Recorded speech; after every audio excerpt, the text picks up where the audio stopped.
cannot take the pawn because this is checkmate. Very nice checkmate in the middle of the board.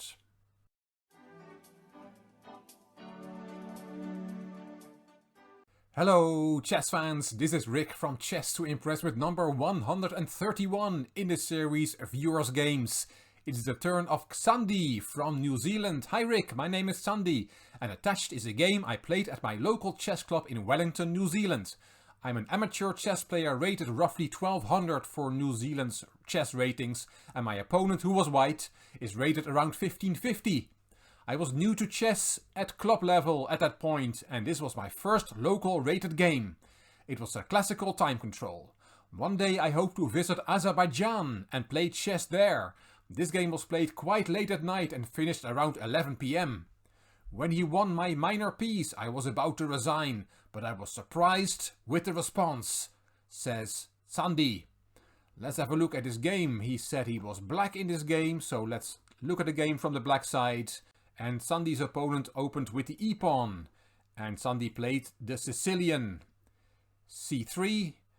White's aim is to build a very impressive pawn center. Here d5 or knight f6 are the main moves. But Xandi plays a third option, d6. d4. And now knight f6 is the main move here. Played for example by Judith Polgar. Attacking the e4 pawn. But Xandi takes in the center, takes on d4, also a fine move. C takes d4 and White has achieved his strong center, which was the goal when he played c2, c3 on the second move. e6, White gave a check, the bishop interposed, the bishop was swapped, knight took and knight f3. Here knight gf6 is a good move. It would be best for black to first finish his development, bishop e7 and then castle before pushing a pawn in the center. Because in the game, Xandi pushed the d-pawn straight away and that's not such a good move. Let's look at the variation. How can White make use of this move? The early push in the center without finishing his development. Then White can take on d5, which is a lot stronger than e4, e5, which was played in the game. Let's look at that variation. E takes d5. Xandi then takes back, then queen e2 check. You can interpose the bishop, then White castles, and if you keep developing knight gf6, there is rook e1, and the pin of the bishop is very annoying for black. Black cannot castle because then the bishop is lost. So this variation shows that playing d5 on this move is a bit too early if White takes on d5. But as said, White pushed e5, not as strong, closing the center. Xandi played f6, he keeps attacking White's pawn center. White castled, Xandi took on e5, knight takes, knight gf6 developing, knight c3 developing, and bishop d6. Rook e1, and now Xandi castled. Xandi has done well, he has managed to finish his development and has achieved a very playable position after the opening against a much higher rated opponent. So far so good. h3, a6 and a3. White's last two moves, h3 and a3, are not very inspiring. Queen c7 from Xandi, bishop f4, and now if you want to protect the e-pawn, which Xandi does, with rook fe8, then I would say, why don't you play the other rook, rook a2 e8. If you want to protect that pawn, the other rook makes more sense as it was doing nothing on a8, and this rook is actually quite nice on the f-file, half-opened file. So I would have played the other rook, but rook fe8 was played by Xandi. Rook c1, and that's a tricky move, threatening a discovered attack on the queen. For example, with knight takes d5, then the rook would attack the queen.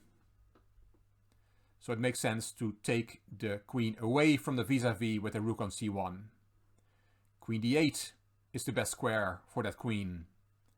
But Xandi makes a mistake. He plays the queen to b6. It was the right idea to take the queen away from the firing line of the rook, but not to b6. And if you want to look for yourself, what is the refutation of this move? How does White now win a piece? Then put the video on pause and have a look yourself. It's actually quite nice. White found it. He took on d7, and you have to take back. And now the very nice move, knight c3 to a4. The refutation of queen b6. The queen is attacked, but the queen also has to keep the bishop protected, which is attacked by the bishop on f4. And the queen cannot go to a square where it can keep protecting the bishop. So that bishop is lost. Queen a5 was played in the end by Sandy, and now indeed he loses a piece. Bishop takes d6. That's a full piece for white. But as Sandy said in his introduction, when he won my minor piece I was about to resign, but I was surprised with the response. Let's see what happens. Sandy plays on and plays b5, kicking the knight. And the knight can go to c5, and white is comfortably a full piece up. But in this position, white blundered. He played bishop c7, and that is a very strange move. Completely forgetting that, yes, you're attacking the queen, but the queen can just take that piece now on a4. Because the queen is protected by the b-pawn. And Sandy has his piece back. White swapped the queens and played bishop d6. Here knight b6 followed by knight c4 is the best way to play for black. And then he is fully back in this game. But after bishop d6, Sandy played a bad one. He played king f7. And now rook c7 is possible, and this pin is quite annoying.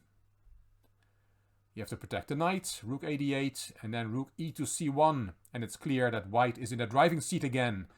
His pieces are much stronger than black's. White's pieces are dominating black's pieces. What you can play here is king g8 to at least get that knight out of the pin. Sandy played h6, and that move does nothing to solve black's problems. He really should have played the king away to break the pin. Rook 1 to c6. White is just improving his position. Now king f6, the right idea, but it costs a pawn. Knight takes a6. And now we see another mistake from Sandy. He plays knight b8, and this allows a forced checkmate. But it was already difficult to give black good advice. It's not an easy checkmate, so we have to forgive Sandy for this. And also, we have to forgive his opponent for not seeing it. It's a difficult checkmate, but it is very nice. I will show you. Bishop e5 check is the first move. And then if the king goes to f5, there is g4 check.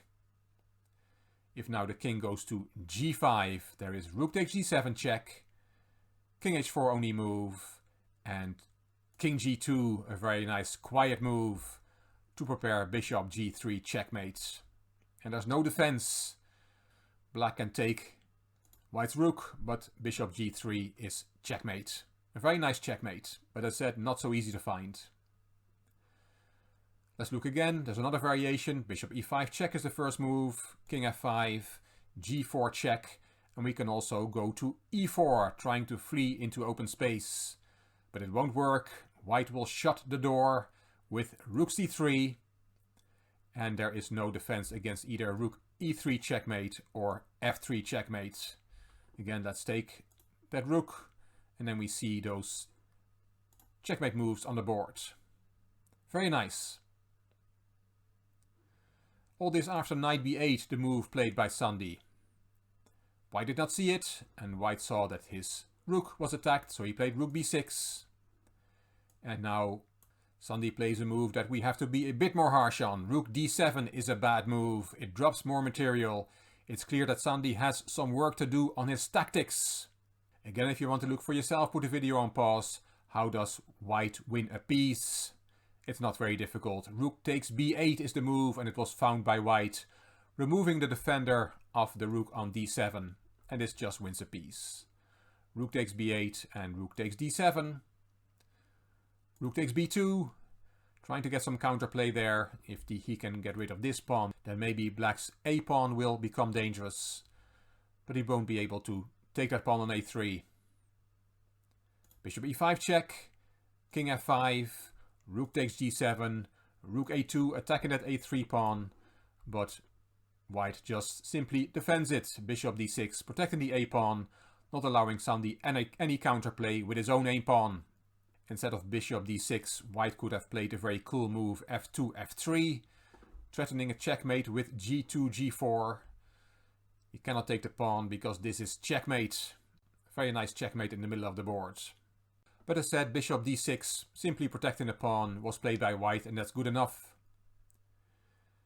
h5 from Sandy. The remaining moves don't need any commentary. White is going to pick up the black a-pawn, and then Sandy plays on for a few moves and then resigns. Let's look at the remaining moves. f3, a check, and h4. And now white is going to pick up black's a-pawn. Rook takes a4, king f7, a check, and bishop e7 was the last move of the game, and there's really nothing for black to play for. White is a piece up, and a couple of pawns as well, and especially the a-pawn will go very quickly through to the queening square. Sandy resigned in this position, and Sandy, I think you played really well. If I compare your game to my first game, which I played over the board in a local club, then you play a million times better than I did. You showed some great understanding in the opening by keeping attacking white's strong pawn center, and you played a lot of very good moves. Just some of the tactics let you down, but that's an area that's relatively easy to improve on. So well done, Sandy, and thank you very much for sending me this very exciting and instructive game. We saw some nice variations, including a very nice checkmating sequence. I want to give a very big thank you to Evan P, Dan OH and Piotr S, highlighted there on the left, for their very generous donations on PayPal in the last while. If you want to support the channel, the PayPal link is in the description box of this video. I hope you liked the video. If you did, please give it a thumbs up, please subscribe to the Chess to Impress channel, and please leave your comments. I will read them all and I will reply to them all. If you liked the video, it would be great if you could share it on social media by clicking the share button on YouTube. If you would like your game to be analyzed on Chess to Impress, you can send it to me by email to classroomchess64@gmail.com. You can find me on Instagram, on Twitter and on Facebook. This is Rick for Chess to Impress. Thank you for watching.